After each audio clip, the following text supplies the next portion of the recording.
Cashflow Diary Podcast, episode 286. Welcome to yet another exciting episode of the Cashflow Diary Podcast, the podcast that teaches you insider tips, tactics, and strategies for creating leverage streams of cash flow into your life. Learn from top-performing entrepreneurs, business owners, investors, and thought leaders from across the globe as they share their secrets to success. Like what you learn on this and other Cashflow Diary podcast episodes? Go to learninvestingnow.com and sign up to receive powerful tips and information that will help you succeed as an entrepreneur and investor. Now, here's your host, investor, entrepreneur, business owner, educator, speaker, author, and master facilitator of Robert Kiyosaki's cash flow game, Jay Massey. All right, ladies and gentlemen, welcome to another episode of the Cashflow Diary Podcast. I am your host, Jay Massey, and I'm glad that you are here today because we're going to talk about something that I think it not only does it need to be said, but it's a mindset shift that needs to absolutely happen. And it's going to come, I think, at you in a very unique way. What do I mean? I mean, what if you could actually make more and work less? Now, I know some of you, when I said that, you was like, oh, I know what he's going to talk about. I promise you, you have no clue. And more importantly, today's guest has done exactly that, famously in so many ways. And he comes to us after figuring this out and is ready to share it with you. He's got a new book. He's got tons of things going on that can help you and I get more from our same 24 hours. Keep that in mind. He's got the same 24 hours as everybody else, but he's able to produce more in that 24 than what you and I are able to do. And he's going to show us how. And I'm excited about that. We have with us today none other than Stephan Aarstol. You may remember him from a show, you might have heard of it, Shark Tank, right? He's known, and now he's got a very distinct profile over there. What do I mean by that? He's known as one of the worst pitches, but also one of the best businesses. It's like kind of funny. Worst pitch that actually got funded. And think about this. Out of 7 years, known as one of the best businesses. That means he knows something. And he's done all of this with a 5-hour work day. I'll say that again. His company has transitioned to a 5-hour work day. And if it's got Mark Cuban's money and attention, I think it should have ours. Let's listen to what Stephan Aarstol has to say. Stephan, you there? Yep. Thanks for having me on, Jay. I'm glad that you are here because I know many spouses right now are thinking, wow, you can help my spouse only work for 5 hours? This is going to be good, honey. You need to listen to this. I can hear it already. Yeah, that's funny. That's one of the things that the shorter workday addresses is sort of this mindset in America where it's just work. We're working more and longer hours, even though, productivity is going through the roof for knowledge workers. Right. But, people are thinking more money and, becoming a little more successful is going to make you happier. When in reality, we should take this opportunity of all this productivity to sort of reset and say, the important thing in life is to have free time to pursue, better relationships, better health. Sort of a better balanced, diet that we've really gotten away from in the U.S. Indeed. Now, before we get too far into it, I've got to ask you the standard first question. So, Stephan, I tend to think of today's entrepreneurs a lot like yesterday's superheroes. So think Batman, Wonder Woman, the Hulk, and before we knew them as that.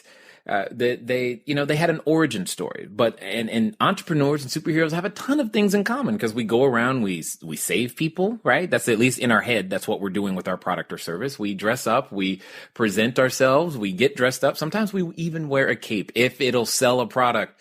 The point though is before we reveal ourselves to the world as that superhero, we start somewhere. So before the Washington Post, before Inc. Recognized you guys as one of the fastest growing companies, before Entrepreneur Magazine, before Mark Cuban, Fast Company, Mashable, and all the other things you guys have done, who is Stephan Aarstol? The funny thing there is that because of Shark Tank, I've got a little taste of fame and a little broader audience to speak to. But I think I'm pretty much the same entrepreneur I was before and after. I came out of grad school and I started an internet company, and I was the young kid, and they put me on internet marketing. I learned it, and we did very well with that company. We went from sort of an unknown pre-startup company to a dominant industry leader in the medical imaging space. I was a part of a team, but I felt I was sort of one of the driving forces of that team. But you're a young kid, and everybody thinks you know nothing. And I was very good at search engine marketing and stuff like that. And then I start my own business. I started a poker chip business, and I was doing well with that. But it was a small business, $500,000 a year it was doing. And then I started my paddleboard business and got on Shark Tank, and all of a sudden I'm an internet guru.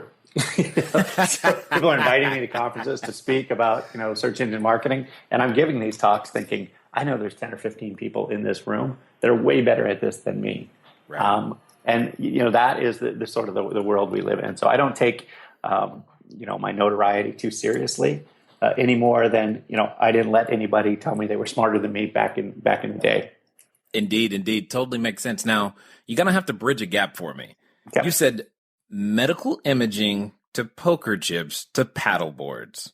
Help me out there. Yeah, so the consistent tie-in, I got out of graduate school in 1999.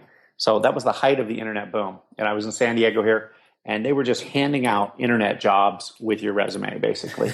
And so I jumped into that, and 6 months later, it crashed. That was the bubble burst. But I was still with that company for 5 years. But because at the time I was the young kid, internet marketing was where I could make make my way, where everybody else that was in senior management, was 50, 60 years old. I, as the young kid, was going after the things that scared them. And that's what I felt like my path to success. And then after that, I was, how can I use this knowledge to do something, for myself? I was, making a decent salary with the company, but I wanted to jump out on my own. I sort of had that entrepreneurial bug, but a lot of it was you want to get compensated more for what you're doing, So I went out, and there was a poker boom in 2004, and okay. Poker, the World Series of Poker. This guy named Chris Moneymaker won the World Series of Poker. He was like a accountant that liked to play in his local casino, and he won like $10 million in this poker series. So then every Joe in the country thought he could become a pro poker professional. Right. And huge boom in poker, huge boom online, and I had a poker game with a buddy, so I started playing that poker game, and I thought, we should be able to have like really nice chips like they have in Las Vegas. Nobody, you couldn't find them. And so I put together, one-on-one together, and, buypokerchips.com became sort of a leading provider of high-end poker chips worldwide. Whoa. Hold on. Are you telling me Buy Poker Chips was not taken? Well, buypokerchips.com was not at the time. What? That's crazy. How come every time I have a great idea like that, it's like it's already taken? Yeah. I mean, what's funny is when I started in the internet business in 1999, I was working with guys that had registered like Ford.com and stuff like that. Wow. I mean, they were squatting on like great names, right? And then, fast forward 5 years when I started the poker chip company, still relatively easy to get, a decent, short domain. Fast forward to, when I started the paddleboard company, it's just harder and harder. Today, it's just like ridiculous. Like you got to really come up with a long name or some goofy name or buy a name. Yeah, it's unfortunate. Yeah, well, it definitely is more mature than it was back then, which really isn't that long ago, but sounds like it in internet time and in a very, very different space. Now, what was it? Because I know a number of listeners and a number of people, as they're listening to you, they're like, wow, how could he do that? And I call it the superhero moment. It's the moment when you realize, you know what, I'm doing this job. And this job is okay. It's okay. It's paying the bills. It's doing what I need it to do. But there's more inside me. And because there's more inside me, I want to offer this to the world. How did you develop the courage and discover your superpower, if you will? And more importantly, go, you know what? I'm going to offer this to other people. Well, I think it was, I definitely started it on the side. I mean, I was out of graduate school with a lot of debt and, there wasn't a lot of money there. So I needed to work just to pay the bills. And how do you make that jump? And a lot of people just talk about they're going to quit their day job and they're going to go after some big opportunity. I think that's insanity. You want to keep that day job and you want to moonlight on your other business until it can support you. So I moonlighted the poker chip business for about a year. The month I quit my regular job, my side business was doing $50,000 a month in revenue. Nice. So I didn't want to really make that leap at the time. My wife at the time was 3 months pregnant too. So I had a kid 6 months away. I'm quitting my job and, going all in, but it worked out well. The month he was born, I had the biggest month in the history of the company. We did 140,000 in sales that month with a profit of about 60,000, which was my salary for the other job for an entire year. Nice. So, That's sounds nice, right? And I thought I was going to retire, and my head got really big, and I was like literally in the hospital. I'm shopping for like yachts, right, in the magazine in the waiting room. Nice. The business, plateaued for a few years, and then started to go down, and I had to find something else, and that's ultimately why it led me to the paddleboard business. But you can never sort of rest on your laurels. No, you hinted at it earlier, and I want to circle back to it. Not right now, but soon. When you talked about knowledge workers, by being a knowledge worker, the idea of like not learning and stopping and hey, I've made it and I'm done is that concept just does not exist. Yeah, it does not exist, and I mean that's the sort of the insanity of kids spending a couple $100,000 to go to a nice university. For 4 years and then getting out and just sort of expecting, the world owes them something. It's like, you have just started. Yes, it's time to start over. Right. It's time to start over. Here, grab a book, catch up. Now, you mentioned something though, which I like, the idea of starting your, something on the side, your side hustle, figuring it out, as you go. My question though is, if you're already working a full-time job and then you're gotta do this thing on the side, how on the earth do you get that down to 5 hours? How does a normal human being, do that? I mean, let alone the guy who's got kids and a spouse and would like to keep them. Yeah. So when I started my poker chip business, my day job was not a 5-hour day. I was working a regular day. And there are a lot of people that do that. I mean, that's sort of the common path in entrepreneurship. And really, today you're seeing more and more people become sort of independent contractors. They're going out on their own and doing consulting. They're doing a podcast like you. They're doing all these things. They're starting businesses, a lot of them on the side and still have a regular job. And I think this is sort of the cream of the crop is doing stuff like this because they figured out that, hey, I can do this other stuff. It's not that hard to do. So with the experience I had in my paddleboard company is we were this fast growing company. We were able to attract just incredible people. We were basically a surf brand in Southern California, offices 2 blocks from the beach. We've been on Shark Tank. Mark Cuban is an investor. We're the fastest growing company in the city. It's easy to hire people at that point, right? Right. So I'm getting these great people in and, right out of school. And then, I'm raising their salary $60,000, $80,000, after just being with us for a year or 2 years, and they're leaving. And I'm going, what the hell is going on here? And so this 5-hour workday was actually a reaction to that. Like if this is a retention and a recruitment strategy. If you want to attract these best people in the world and, get them to work for you for, 3 or 4 or 5 years, which, 3 years is about the most anybody works anywhere anymore. You've got to give them a better deal. You've got to empower them to go do that thing on the side. I was afraid of them doing stuff on the side before until I lost, a couple people. And then I was like, wait a second, you need to rethink this. I need to give them a job offer so attractive that they come in, they can do their little side job. And in 3 or 4 years when they leave, they're going to have, changed my company for me. So that's really what the 5-hour workday is about. A lot of people hear the 5-hour workday and they're like, oh, these guys are working part-time or this is a lazy company. No, this is the company with the best people in the world. They're going to be here for a few years. They're going to go off and, make their millions elsewhere. And I already have a couple employees that have gone off and, they got $1 million companies of their own. And we're only, a 5-year-old company. Yeah. And I kind of like that philosophy because that's, I think about my own company, my CFO and operations officer, that they tell me all the time that one of the reasons that they're still, here is the flexible work schedule is we're not overly stringent in that area, and it gives them the opportunity to do their other things. And until you said it was as a retention and recruitment strategy, I hadn't really thought of it as retention and recruitment, but it is a benefit and it could be something that other people could use in lieu of, say, the traditional 401k or something, right? Oh, exactly. I mean, we had no benefits. We had season tickets to the Chargers was our benefit. There was no health care. There was no nothing, and we didn't pay very much, and we're trying to recruit top people when you got the Googles and the, Yahoos of the world paying kids out of college, $150,000, $200,000 a year. How do you get these good people? So you gotta be creative there.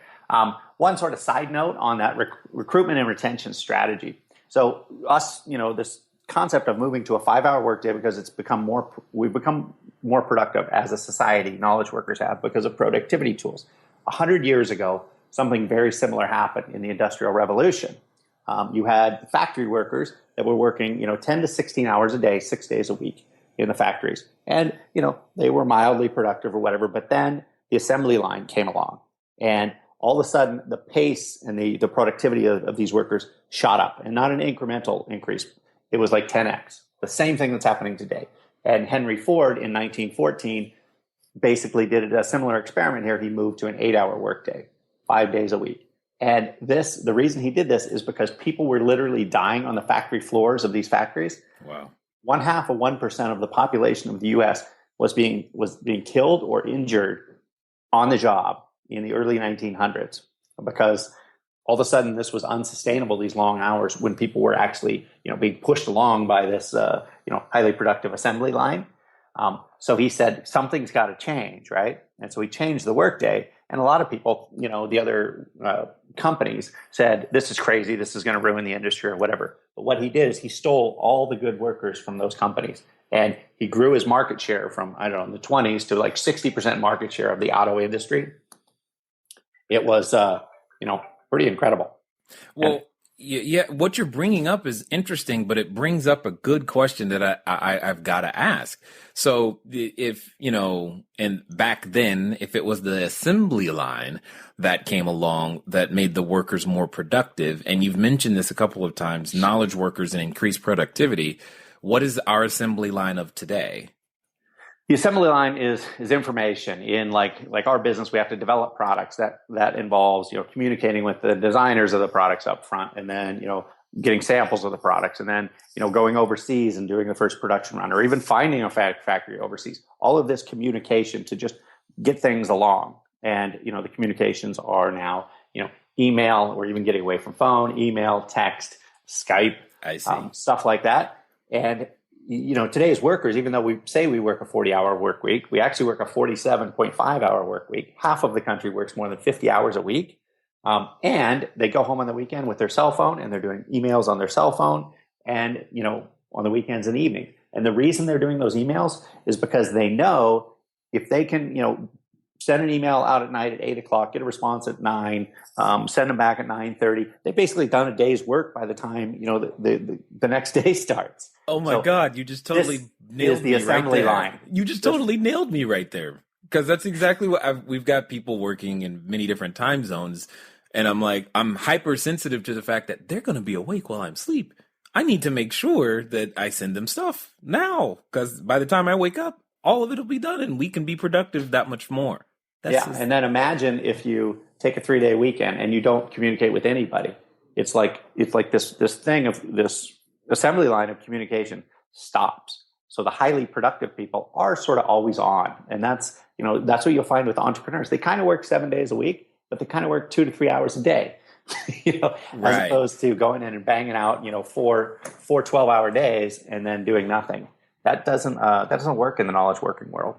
No. Dude, I've got all kinds of goosebumps right now. You just described my life in a very real way. And I'm just like, even my wife's always said, "What can you take today off?" I'm like, I can't take the entire day. I just need 2 hours. Let me do this and then I'll be done. And then we can go do whatever. And the problem there, Jay, is that everybody is still working these long 50-hour days and doing that other thing when they don't need to be. They can reduce their work day to, like, we work 8 a.m. to 1 p.m., get off, and then you don't mind taking a few calls in the evening or whatever, because you know your weekday or your work week is better than most people's vacation weeks. Ain't that the truth? I mean, we get a lot done. This is awesome. Okay, so tell us, how do we do it? How do we get down to 8 to 1? Somebody, all right, let me preface this, everybody. I know you're listening. This means take notes, all right? Mark this time. You're going to come back to this. You're going to hear this over and over again. This is where you're going to want to make sure you implement something. So share with us, please, sir. Free us from this 8-hour mentality. So with myself and all the entrepreneurs that I know, you just sort of naturally have to figure out stuff. There's a lot of pressure on you to produce or you go out of business. And so you figure out which tools are going to make you work faster. And then when I started Tower Paddleboards, it wasn't a one-person business anymore. We have 11 employees. I had to sort of teach them how to do this. And so as part of the book, the website, 5hourworkday.com, we have a downloadable list of 38 productivity tools that we use, which are sort of tools of the trade of knowledge workers. There's tools on there that are literally worth $1 million, and that people don't even believe exist when I tell them they exist. And a good example is a sourcing tool called panjiva.com, panjiva.com. Okay. And essentially what this website does is it aggregates homeland security data, which is every container that comes into the country has to have a weight, a general description of contents, very short, where it came from, the address, company name, and the address, company name of where it's going to. This is public information because of, what happened in 911.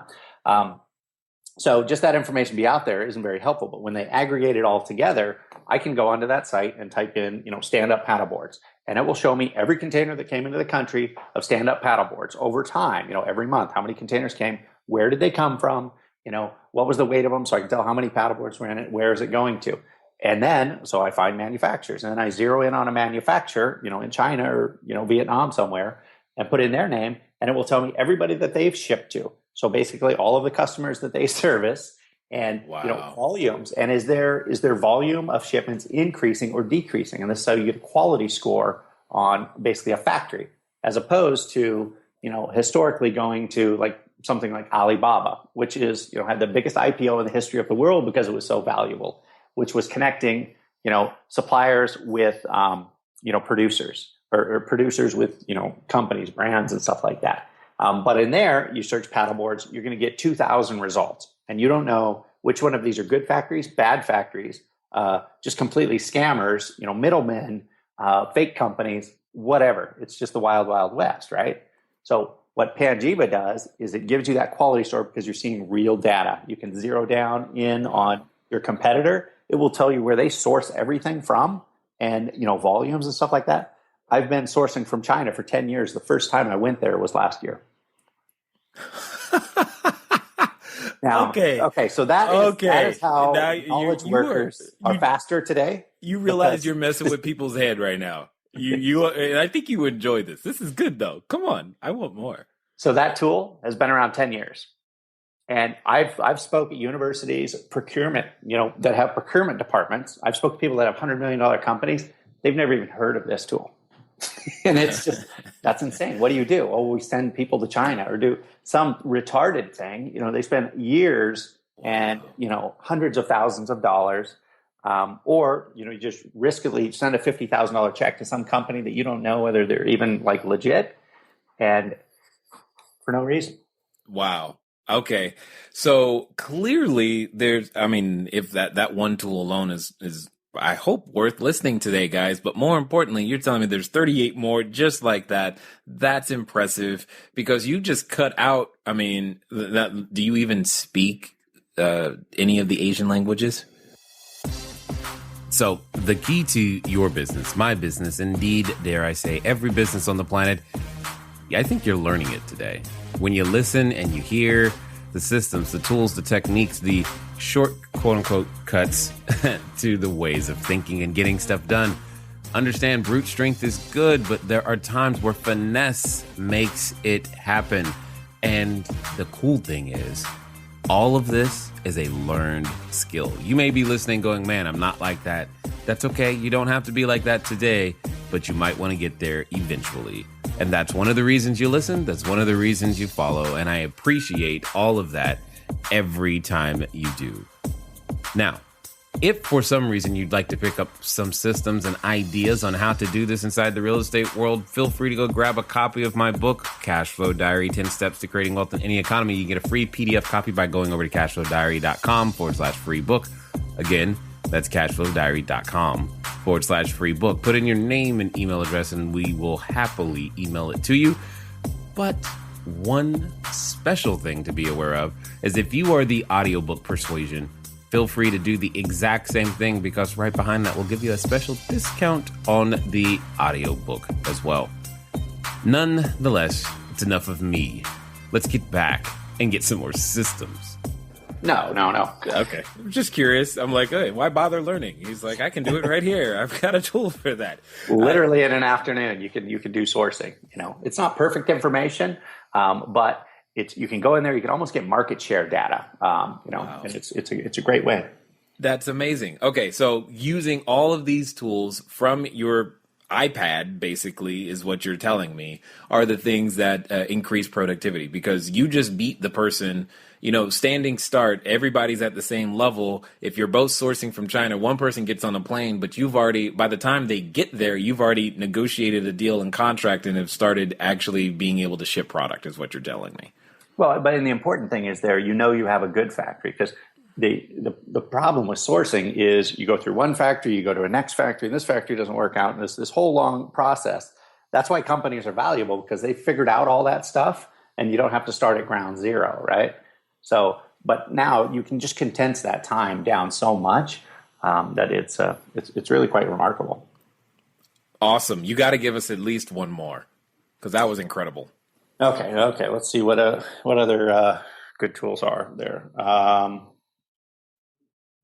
It covers like all kinds of stuff. For even human resources, like we use a site called Recruiter Box. Traditionally, go ahead. Recruiter Box? Recruiterbox.com. Okay. This is a fairly new tool, but essentially it creates like a centralized place on the web that will sort of accept all of the people like applying to your company. So you put a Craigslist ad out. Traditionally, you'd have to field all those. I would have to field all those because I'm the one doing the hiring.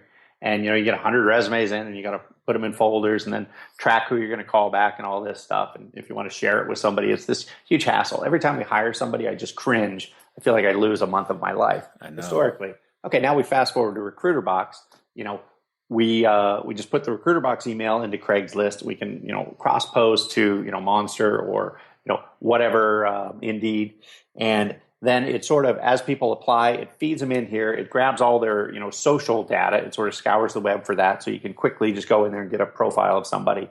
I can assign this person and say, hey, this person is worthy of whatever. That notifies the other people on my team that are, and then you can sort of order process people, right?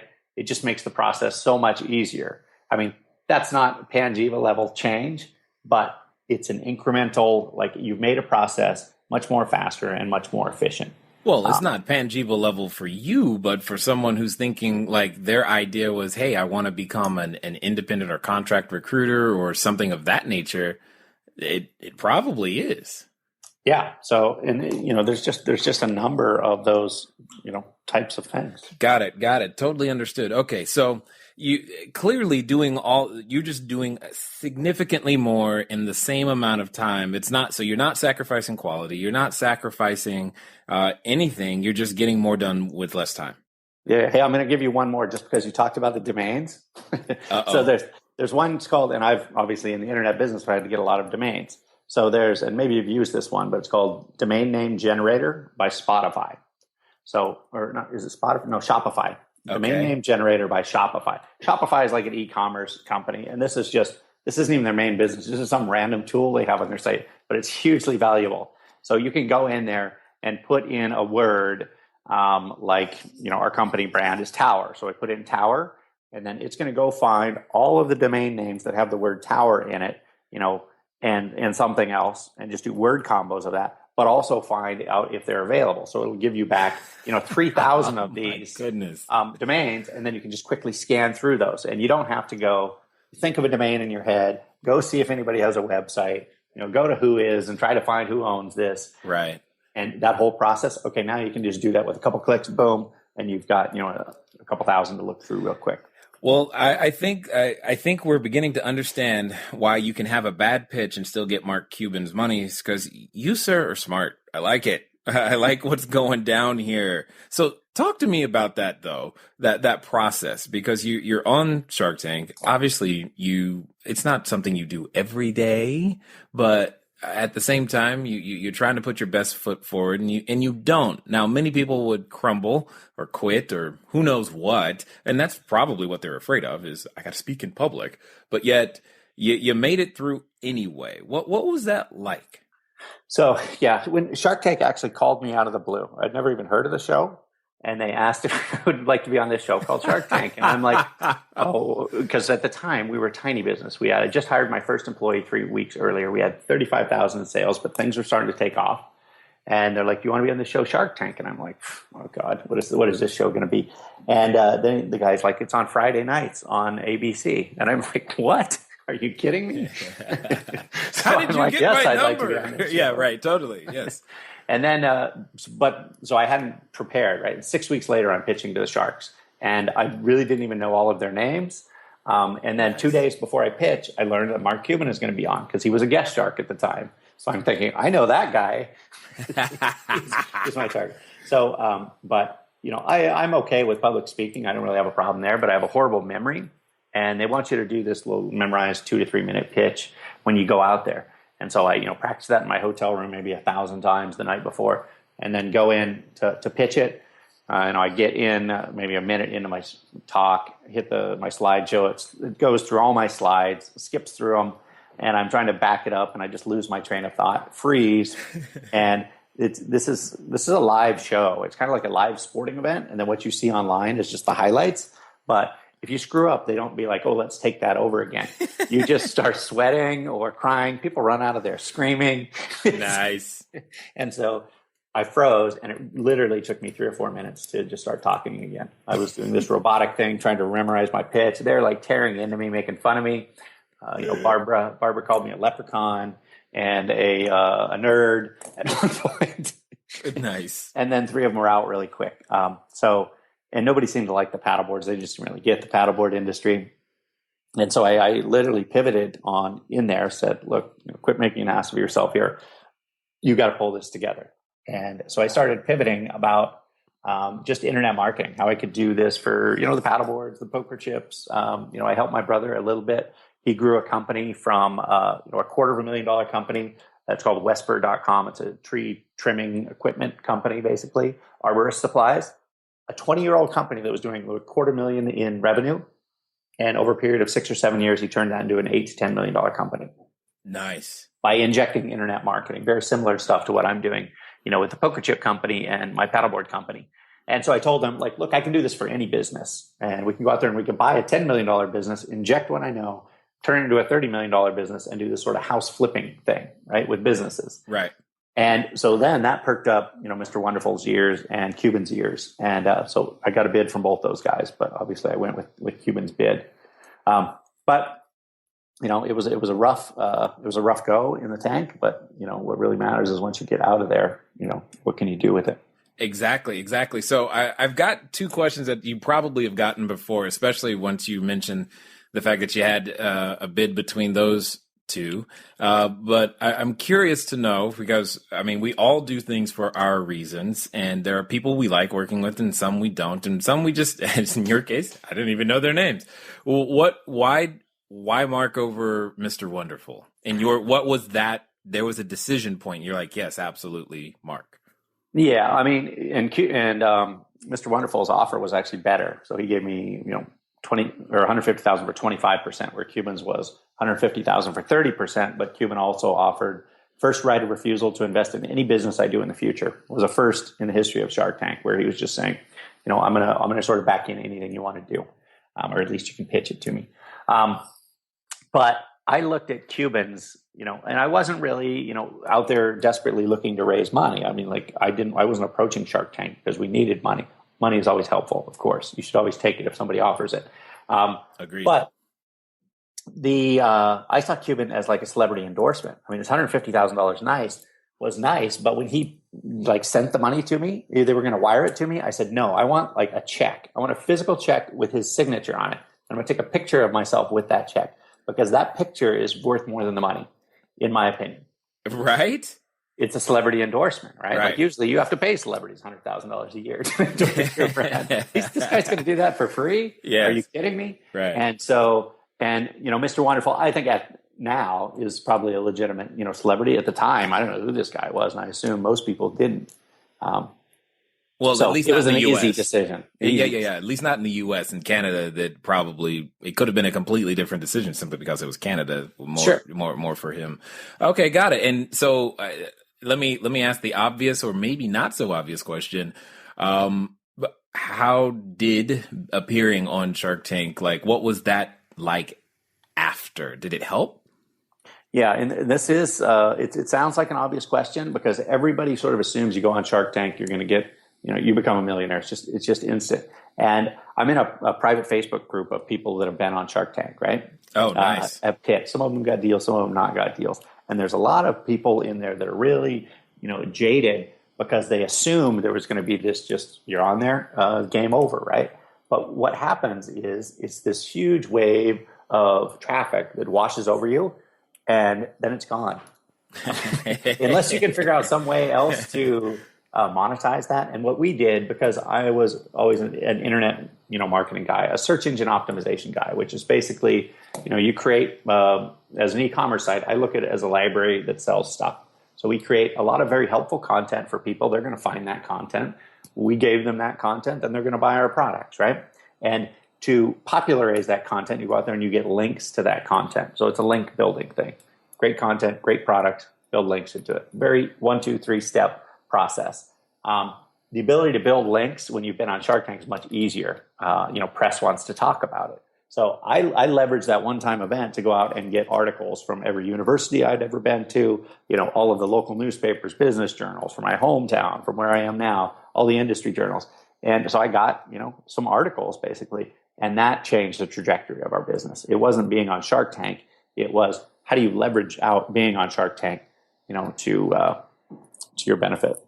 That's good. I mean, I think there's a good lesson in that. And instead of looking for the big one-hit wonder win, but actually having a strategy to those things with any marketing effort. And I mean, especially one that could possibly, as we now know, famously crash servers when you're on the show. So that's pretty cool. That's pretty cool. Now, I gotta ask, why paddleboards? Well, the poker chips were booming when I started it, and it's much easier to start a booming business. I had no money there. I put $10,000 worth of poker chips on a credit card, hoping they would sell. But it was booming, and I learned that in a booming industry where there's no established players, much easier to sort of grow your brand, right? And I was looking for these other businesses. I had reduced my workday down after reading Tim Ferriss's book, The 4-Hour Workweek, right? And his book was really for individual entrepreneurs, guys like me, and it was like he was speaking exactly to me, to how to do this. And so I reduced, my workday down. Pretty soon I was just working Monday, Wednesday, Friday, and it was like no change in my business. Then I was just working the mornings, Monday, Wednesday, and Friday. No change in my business, and it was forcing me sort of that, that pressure of time, sort of forced me to find creativity tool or productivity tools, do things faster. And it freed up my afternoons to look at other businesses. And that's what I did for, 2 or 3 years. And, all of them failed. Then a buddy took me out paddleboarding one day in the sort of the waves here in La Jolla. And I had, historically I had surfed a little bit, but I wouldn't call myself a surfer. Surfing is very hard, but paddleboarding was like easy. I mean, like this is, anybody can do this. I was catching waves after half an hour out in the water, and, there was an old guy next to me, probably 65-year-old guy, catching every wave. And I asked him, like, man, you must be a pro. How long have you been doing this? He'd been doing it 5 days. So I immediately went and bought a paddleboard. And then I had, my son was 5 at the time, and I would throw him up on front, and I lived on the bay. So I'd paddle around getting exercise while he's up on front, right? And within a couple of days of having the board, he's riding it himself, all by himself. And I'm thinking, holy cow, like 65-year-old guys, 5-year-old, you can do it in the waves, you can do it on flat water. you can get exercise, you're out in the sun, spending time with your family. I'm like, this is a way bigger industry than people realize. So right. I started looking at the internet search statistics, like how many people are searching for paddleboards. And what I saw was an industry that was exploding. It was growing 100% a year. It had been for about 5 years. There were 80 companies that were selling it. So it was by no means at the birth of this industry, but it was fairly early on. Nobody was doing it really well online. And I figured if I could apply the exact same model that I did with my poker chip company to the paddleboard company, I could have success. And that's really what we did. And we didn't advertise for the first 3 years, not one dime. And we just grew the business. We were in 2014, we were named the fastest growing company in San Diego. And we were at the event, and we didn't really expect to win, but they were counting down from 100. And when they got to 3, they didn't name us. 2, they didn't name us. And then they named us. I went up there and gave a quick talk. And I said, and that year we were going to do 5 million in revenue. And I said, everybody in the company's here, all 5 of them. And, I pointed to the audience, and that was sort of the moment that everybody was like, holy cow, like the world has changed here. How is a surf company, which most people think is a joke in San Diego, right. like, business journals wouldn't even write about me when we were on Shark Tank, because they're like, Shark Tank's not a real show. This isn't a real business. That's not serious business. Fast forward a couple of years, we win the fastest growing company in San Diego. We got 5 guys and we're doing 5 million in revenue because we're an efficient company. Indeed, you have to be with it, and in that way. That's amazing to me. Now, what I find amazing is how you've built your resources, and I think there's a lesson for all of us to learn, is that just because there's something you tried or did that maybe didn't work out the way you wanted it to, that doesn't mean you didn't learn anything that you won't be able to use the next time you throw your dice on the table, or I should say chips on the table in this particular case. What would you say contributed from all of either the business failures that you had while the chips were, doing their thing, or even the past with the poker chips, and even within the medical devices? What were those key things that you got from there that you were able to apply to allow you guys to allow, the paddleboard business to become what it is today? I mean, really, for me, and a lot of people, they look at me today, especially because Shark Tank called me and they say, this guy's just lucky. Right. And this is an overnight success, got a little lucky. But the stuff I used to build the paddleboard business was the stuff I learned in 2000. The exact same stuff, really old school search engine optimization stuff. I haven't learned anything since then. I'm using that same stuff. So, but just sort of learning and trying it here and picking up some other stuff. So really overnight success is sort of this accumulation of 15 or 20 years of sort of learning. And then you're ready with that information, and then an opportunity will present itself and you're ready to jump on that opportunity. Because I think everybody has sort of opportunities present themselves in their life, but a lot of times they just don't even see them and they're not ready to take them. So I think that's really what you want to do, especially when you're young, is, just start accumulating this information, knowing that someday this is going to pay off.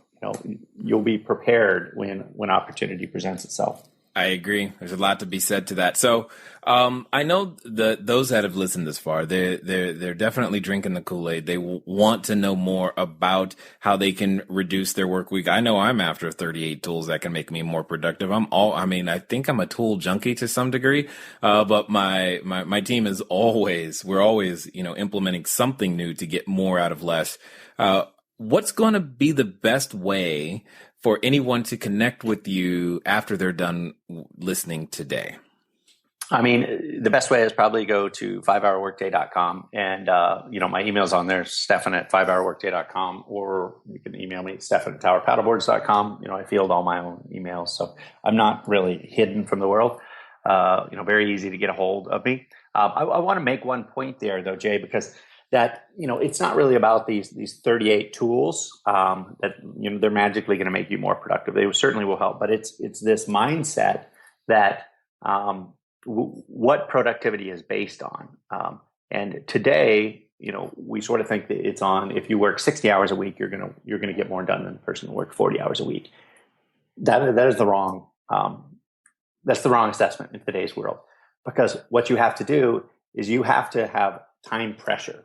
Like when you have, in the startup world, if you have money pressure, this creates creativity. So you got three guys in a garage that are trying to, upend $100 million company. And you would assume just on the surface, $100 million company with thousands of people is going to win every time. But the reality is the three people in the garage win every time. And it's because they have all of these constraints with money and with time and with people. And those constraints force upon them to come up with creative solutions. And creative solutions are what create competitive advantage in today's world.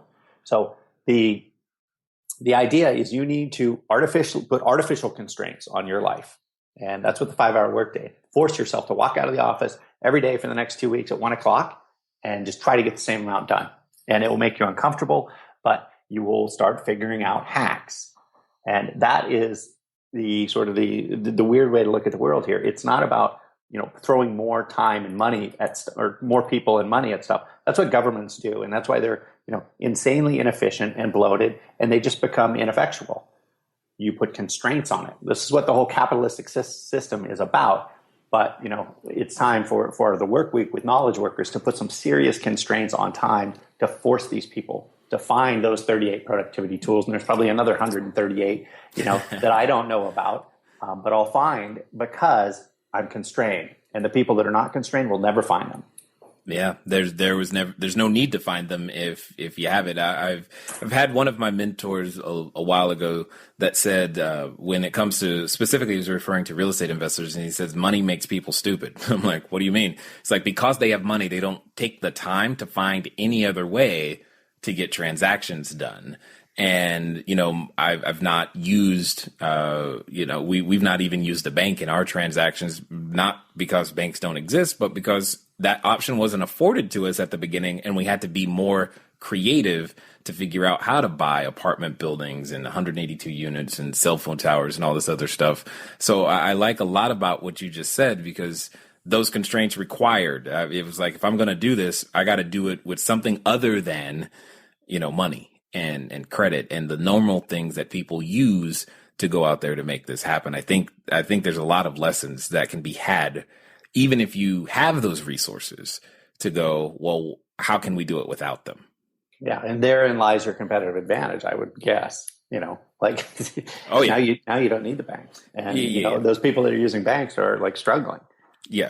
That is, I didn't see it that way until you just said it, and understanding that that's how that developed. And when you were talking, I'm like, okay, that's where that came from. I didn't think about intentionally imposing those limitations.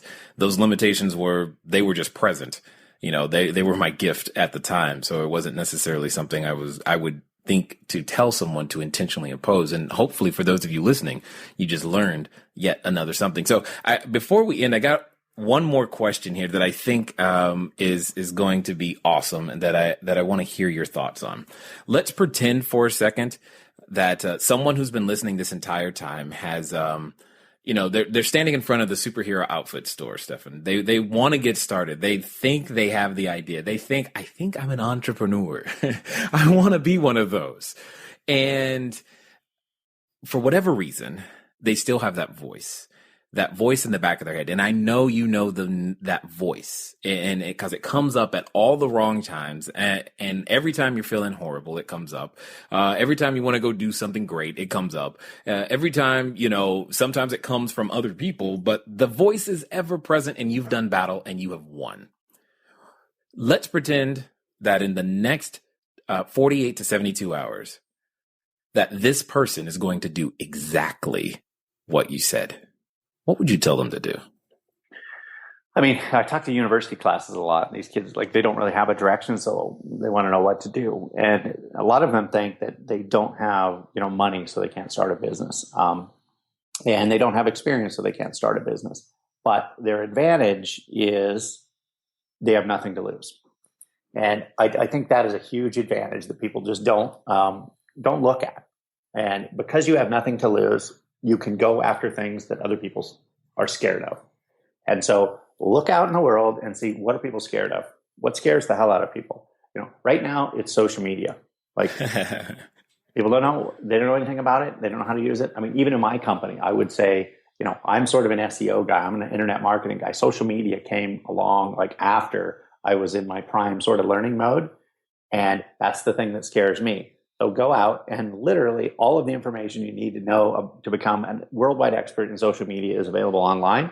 Spend 3 to 6 months in that. That's your side gig. If you have a job, if you're in college, just do that all the time and play around with it and just get in there and immerse yourself and figure it out. And it doesn't just have to be social media, but figure out what scares other people because there is where the opportunity is. Agreed. Well said. And I appreciate it. I also appreciate you taking the time to invest your knowledge and wisdom here with us at the Cashflow Diary today, sir. Hey, it was a pleasure to be on. I appreciate the opportunity, Jay.